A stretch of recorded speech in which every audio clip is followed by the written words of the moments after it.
sa Colosas 2:20 paingon sa 23 mga igsoon. Sa dili pa mag-ampo na kita. Labing kamahanan nga Dios, among amahan nga nasa langit, Ginoo, dalaygon ka kaya sa among mga kinabuhi.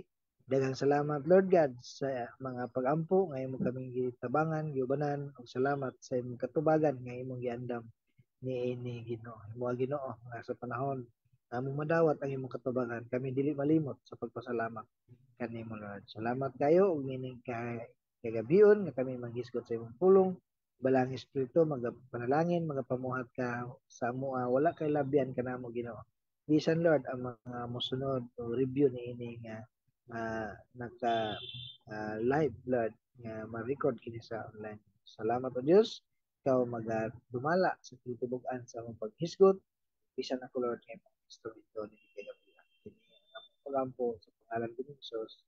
Amen. Amen. Okay mga igsoon, ang Colosas 2:20 paingon sa 23 nagkanayon, namatay na kamo uban ni Kristo ug naluwas na gikan sa mga espiritu nga naghari nining kalibutana. Apan nga anong nagkinabuhi man kamo nga daw iya pa kamo nining kalibutana.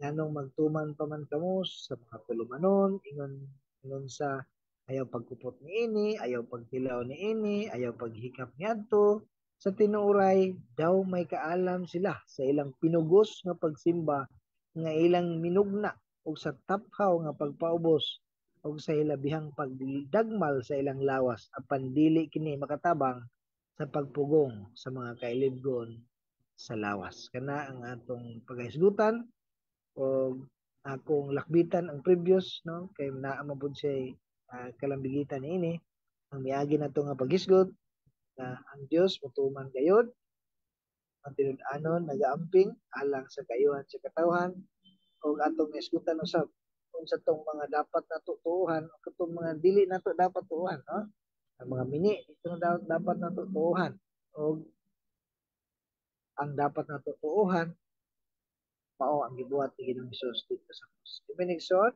so karon ang aton ning giuluhan o kamatayon ni Kristo, kamatayon usab nato. No, dili man literal nga uban pa sa kamatayon, kadugay naman to nahitabo, kundi by faith. No? Si Pablo di man siya sabay, no? Wa man sila nagsabay ni Ginoong Hesus sa iyang kapanahonan. No? Apan si Pablo mingon sa Galacia 2:20, for I am crucified with Christ, and I no longer live, but Christ lives in me. The life that I live now, no? By faith, no? To the Son of God. Di kaya na ako makano, pero ang essence na ara, no? To the sons of God who loved me and died for me. So, dili man literal, pero by faith, namatay ta uban ni Kristo. Sama sa gibasa kaniya, muna ang sulat ngadto sa mga Kristohanon sa Kolosas. Giingnan ni Apostol Pablo nga namatay kamo uban ni Kristo. Una timaan sa pagluwas kanato gikan sa paghari sa kaaway, no? Ang naluwas sa kaulipnan sa sala, ang sala patay na, apan ang pangutana no, ni Apostol Pablo, na anong kamong mga Kolosas Christian, nagkinabuhi pa man nga sama, nagikontrolar pa mo sa kaaway, no? Ang social media sa ako nakita no na nag-share dito dili ko na ikatingala nga ang iro mamaghot, dili ikatingala ang iring mo ngiyaw no, dili ikatingala ang magkasasala magpakasala, apan ang katingalahan kung ang Kristohanon nagpadayon sa pagpakasala ang ingon sa pulong sa Ginoo namatay naman kamo diha kang Kristo, no? Pakasala man gihapon apan wala siya no nagapadayon sa pagpakasala. Naay pag uh, uh, kabag-uhan no naay ga decrease no ang sala no dili ga increase, dili ga ka worse na hinoon no ang Kristohanon no dili nga na no kay ang inghana nga kinabuhi sila tong mga tao nga giharian pa sa espiritu sa kaaway, espiritu nining kalibutan no ug wala pay Kristo sa ilang mga kinabuhi mao na nga nagpadayon sila ni ana ha. So ang i-mention nga sa mga espiritu so daghan no daghang espiritu no nga nagahari sa mga naa sa tao nga wala pa dihang kang Kristo apan ang Kristohanon sa Kolosas kita nga mga katawhan nagtuon Jesus namatay na sa atong kagalingon, sa sala, o ang atong pagkinabuhi matuman na ang Ginoo. Siya na atong Lord, no? No? Giingnan ta sa previous nga ayaw itugot nga naay magsaway o maghukom labi na katong mga tao nga nagsalikway gani kang Kristo, no? Unya sila mismo sa Kolosas nagkinabuhi nga daw iya pa sa kaaway nining kalibutan. So kay nagkinabuhi man sila nga yana. So wala na mo saway sa ila umuhukom kay sama ra man nga kauban ra sila. Ha? Bisan na ang uban no mas mas ipili nila no nga dili ipagawas ang bag-ong pagkatao, dili nila ikinabuhi kung nga nila no ang balaang espiritu sa ilang kinabuhi kay basin no naharangan sila basin malain ang akong mga kaila akong mga kauban mabaguhan sila nga uy killjoy naman na siya di naman mo jam di naman mo sabay no sa una grabe mo kay ni kagara no karon di naman no timan nato nga si Jesus na ang atong kauban ug siya lang ang atong angay nga pahimutan o tumanan no ang kulusas man ni no, nga sulat apan epektibo applicable no kanato nga mga Kristohanon naka-mention og elementong espiritu sa kalibutan. Ang Galacia 4:3 sa amang paagi kita usab sa mga bata pa kita na ulipon sa unang prinsipyo sa kalibutan. No? Sunod-sunod ta sa mga regulasyon, mga lagda sa tao, mga pagtulunan, mga tawhanon nga tradisyon, filosofiya ng mga maton nila. Ingon ba ang ato mga kakatigulangan kay maobe ni ang dapat gibuhaton, no? Apan sukwahi di ay sa pulong sa Ginoo, no? Ang mga dautan, espiritu, no, sila ang magtisok sa mga tao, magpasiugda og sayop ng mga doktrina, dayon ang ila dayon ihatagan o ipasok nila sa mga relihiyon, no, ilang paningkamutan nga mas masagol kini sa kamatuoran, no? Ang panlisod masagol pareha gina sa akong motor no nga nabalaan nako nga gadagan din ako motor nga daghan tubig sulod sa tangke halos isa ka balde ang nakuha pero ga ibabura ang green kanang unleaded nga tubig no tungod kay puro halos tubig tungod ang tangke di aning ngani nga klase nga motor masudlan di siya ulan kung panahon sa sigig ulan no kung pasagdan lang nga walay cover sa moto nga gitabangan ko sa so nga na no may balaan gyud ang kamatuoran bisag sa gulan pa nila og kuan no gamay bakat no may balaan gyud mudaya mo lutaw gyud mo patigbabaw gyud ang kamatuoran so muna mga igsoon may koneksyon naman ta kang Kristo kay nahiusan naman ta sa iyang kamatayon ug pagkabanhaw mao nay magputol sa pagdumala sa sala naghari din sa itong mga kinabuhi no kitang tanan Kristoanon kauban ta sa iyang kamatayon dito sa krus no? Ang atong makasasala ug masupilon nga kinabuhi nabuntog na tungod sa pagpas-an ni Kristo ug sa iyang pagbayad para natong mga kasalanan no tungod diyan nakabaton tag kagawasan gikan sa mga tulumanon nga gusto nila ipa-apply na sad no ipasunod no kay matod nila dili pwede ni so yan tong midawat na kang Ginoong Hesus makabaton gayud og bag-ong kinabuhi no kinahanglan nga kita karon makagamot matukod diha kang Kristo maligo lang atong pagtuo para di ta manod-anon sa ilang mga bag-ong pagtulunan kay kita gitudloan naman tag maayo no ug angay lamang nga mag-awas ng atong kasing-kasing sa pagpasalamat sa Dios Kolosas 2:7 kinahanglan dili ta mo balik ngadto sa mga elemental nga espiritu sa kalibutan no? Nga gabi ang ilang paningkamot pag bira sa mga kamatuoran gusto nila pulihan og baka no wala na kita ni ana nga mando di na makahari sala kanato dili na makagapos kanato ang prinsipyo sa kalibutan ang magtotoo dili na iya sa kalibutan literal na sa kalibutan na physical anata apan dili na ta iya sa kalibutan ug kita binantayan na sa Dios iampingan ta sa Dios aron magbuhat para sa iyang kahimayaan. Naa sa kalibutan, nagpasabot nga samtang naa ta diri matagamtam nato ang mga butang nining kalibutan sama sa pag katahom nga creation nga gibuhat sa Ginoo. Apan dili na ta mag-apas sa mga kalibutanon nga kalipayan, no? Ang atong kalipay dili na sa mga kahilayan kaniadto, kundi ang atong kalipay ang atong bisyo, no? Ang pag-alagad sa Ginoo, pagsimba sa Dios, ug pagkinabuhi nga kahimot-an niya. So muna atong simple nga application, bisag unsa ang ilang mga pagtulon-an, magpabilin ang atong pagtuo nga si Jesus lamang ang atong dalan, ang kamaturan ug ang kinabuhi, walay makanto samahan kung dili moagi kaniya mga igsoon. So sa kamatayon ni Kristo, no, gimension sa Bible nga kamatayon usab sa mga Kristiyanon, dili man literal kundi by faith, no? Timaan siyang pagluwas kanato gikan sa paghari sa kaway, namatay ta diha kang Kristo, naluwas ta sa naghari ng kalibutana, ug si Kristo na ang Lord, siya nang matuman sa atong mga kinabuhi. Dili na ta ngay madominar pa sa kaaway, sa giingon, ayaw paghikap, ayaw pagtilaw, ayaw paghawid, naghisgot sa mga bakak nga pagtulunan o mga tradisyon, nagipakailap sa mga magtutuo dito sa Kulosas, no? Muna si Pablo nagpasidaan, no, meaning mga legalism, no, legalismo nga gibase sa tawhanon nga tradisyon, no, mga regulasyon nga tao lamang naghimo, no, nag mga tulumanon nga panggawas lang apan ang sulod walay kahimuan nga mabag-o, no? Imbes nga kapuliki na sa mga pagtuman sa mga lagda, regulasyon, no? Gidasig ni Pablo ang mga taga-Kulosas, mga Kristohanon dito nga tutukan, ilang ibaling ilang atensyon, itutok ilang mga mata ngadto kang Kristo Jesus, no? Si Jesus mao nay tinubdan og tumong sa atong kinabuhi, nay saktong tumong purpose ang atong kinabuhi, no? Kung kita mituo ni Kristo Jesus nga atong Ginoo ug manluluwas, yan atong sentros tanan atong pangunahuna, mga pulong binuhatan atong mga plano, no?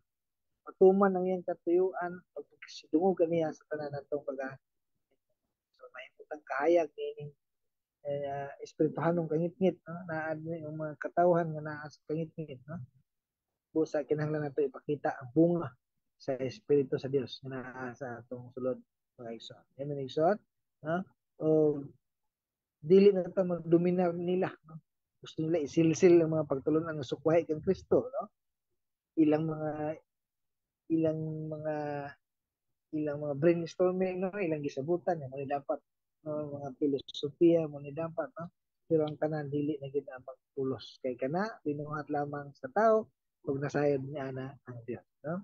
Ilan ning gi-apply sa Old Testament, sa New Testament, no, apan naman pamatud-an nga walay pulos, dili epektibo, dili gayud pakatama, no? Muna lang gibuhat, puro na lang sila pagpakaron-inon, gani na mention sa gibasa nga mali ang ilang pagsimba, pinugos, no, ang ilang kagalingon kaysa tinuod lang. Ang ilang gusto simbahan, ilang magtugulingan. Okay. Yan naman, ang ilang gusto man matuman. Pagingon pag yun sa itong ibasa, taphaw ang ilang pagpaubos. Di ay, nagpagarbo di ay sa ilang, ano sa ning bakak nga pagpaubos. No? Nga uban ilang gi maltrato ang ilang kagalingan. No? Apan di gina makapugong sa mga sexual nga pagpatuyang, no? Uh, Tanawon mo paubsanon, pero tinuod, no? Apan kini nagtakuban di ay sa usa ka kasing-kasing nga puno sa garbo.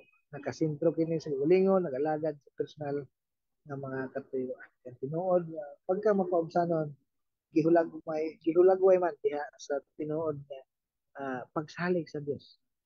Kanang dependent sa Dios, no? Sa paghimaya sa Dios, sa kaalagad nga naglantaw sa kaayuhan sa uban. Kinahanglan magbantay ta kanunay naaday po yung mga pagpaubos nga dili mao, bakak na pagpaubos. Mention po gini mali nga pagpugong sa kagalingon. Muna ganiya nga ilang gidagmalan ng ilang kagalingon, no?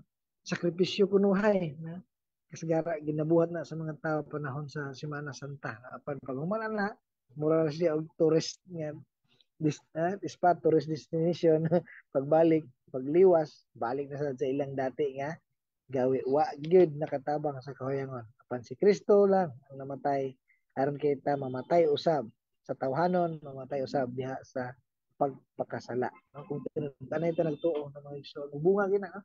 Kami mismo nga nagsulti, nagbunga na sa mong kinabuhi, no? Dili na siya basta-basta nga nagsulti-sulti lang magkaroon, pero yung kagalingan, man, ha? Tinuod, dili may perfecto, dili ta perfecto, apan sa ako nang gingon na ay kabaguhan anam-anam, no? decrease, no? Nag-decrease ang pagkamakasala, nag-increase ang kinayahan ni Kristo. Dili ang atong pagkabuutan kay walay buutan nato. Kung mayon ta buutan ta, no, na ang atong reliyon buutan, no, wala siya.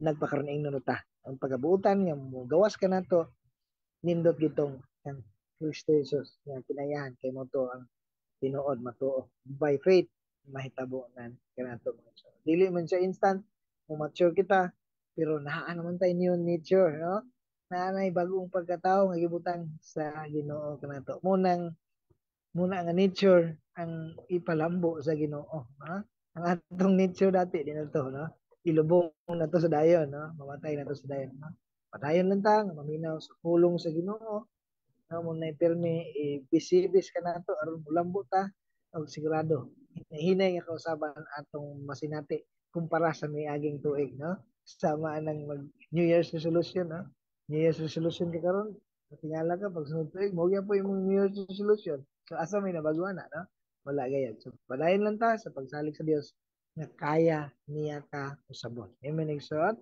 sa atong simple na application si Kristo naa siya ang atong hari o Ginoo sa iya na tamang kinabuhi. Siya ang atong ipadominar sa atong kinabuhi. Ang iyang pulong atong isilsil. No? Di na tayo manumbaling anang mga pulong na layo rin kainis kamaturan sa Biblia. No? Naghinihimo-himo rin sila. No? Magresulta ang atong kanunay nga pag ang Ginoo atong gitumanan magresulta kini sa tinuoray nga pagsimba, tinuoray nga pagpaubos, o epektibo nga ang atong tawhanon makontrol mapugnan gayud kini kay ang Dios nga naa nato ang balang espiritu naa ka nato labing gamhanan amen igsoon sa atong conclusion atong nasayran nga sa kamatayon ni Kristo apil ta adto apil ang atong tawhanon uh, bilansang sa krus gilubong tuwa dito ng pabilin ang atong sala tawhanon apan ang pagbanhaw mao na ng pag-ong pagkatao nga iyang ibutang kanato so tuuhan lang ginato ang Ginoong Hesus nga atong Ginoo og manluluwas walay lain dili ang mga